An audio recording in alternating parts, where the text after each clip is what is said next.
नमस्कार। यह केस 4 साल के बच्चे का है। सबसे पहले मैंने देखा कि वह बहुत डर रहा था, क्लिनिक के अंदर नहीं आना चाहता था। वह खुद से चल नहीं सकता था, किसी का हाथ पकड़कर बहुत धीरे-धीरे और लड़खड़ाते हुए चल रहा था। उसके लिए खड़ा होना भी कठिन था। सिर बड़ा था, पैर बहुत पतले और कमजोर थे, बहुत बेचैन, रोता हुआ लाल चेहरा। रीढ़ की हड्डी के पास बड़ा सा दाग कार था। स्पाइना बिफिडा का केस पहचाना गया। स्पाइना बिफिडा एक जन्मजात रोग है जिसमें बच्चे की रीढ़ की हड्डी पूरी तरह से विकसित नहीं होती। हल्के मामलों में कोई समस्या नहीं होती, लेकिन गंभीर मामलों में बच्चा चल नहीं पाता और पेशाब मल रोकने की क्षमता भी प्रभावित होती है। इसका मुख्य कारण गर्भावस्था में फॉलिक एसिड की कमी होती है। लक्षण को देखा गया तो बच्चा अजनबियों और डॉक्टर से डरता था, पैरों में पसीना आ रहा था, मिठाई पसंद नहीं करता था। रूब्रिक देखें तो मिलेगा सिर बड़ा, रीढ़ की बीमारी अर्थात स्पाइना बिफिडा, अजनबियों से डर, पैरों की दुबली पतली मांसपेशियां, पैरों में पसीना, मिठाई से अरुचि। रूब्रिक देखते हुए सबसे पहले चलाया गया बराइटा कार्ब 30 पाउडर में,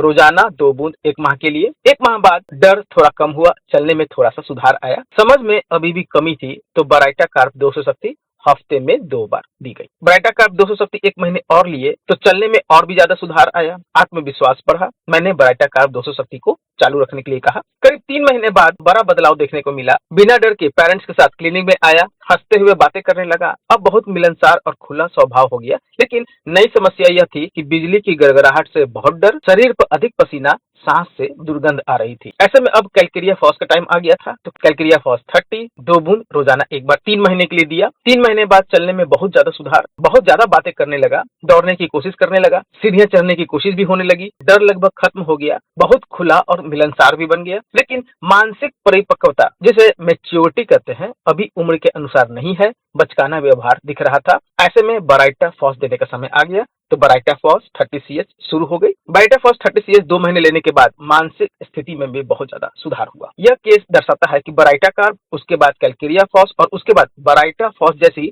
दवाइयों का क्रमिक उपयोग कैसे शारीरिक और मानसिक सुधार ला सकता है। बच्चा पहले चल नहीं पाता था, अजनबियों से डरता था, पर अब आत्मविश्वास बढ़ा है, बोलता है, खेलता है और समाज में घुल मिल रहा है। जैसा मैंने बताया, दवाइयों का क्रमिक उपयोग, बराइटा कार्ब, फिर कैलकेरिया फॉस, फिर बराइटा फॉस से असतित लाभ प्राप्त होता है। Thank you so much.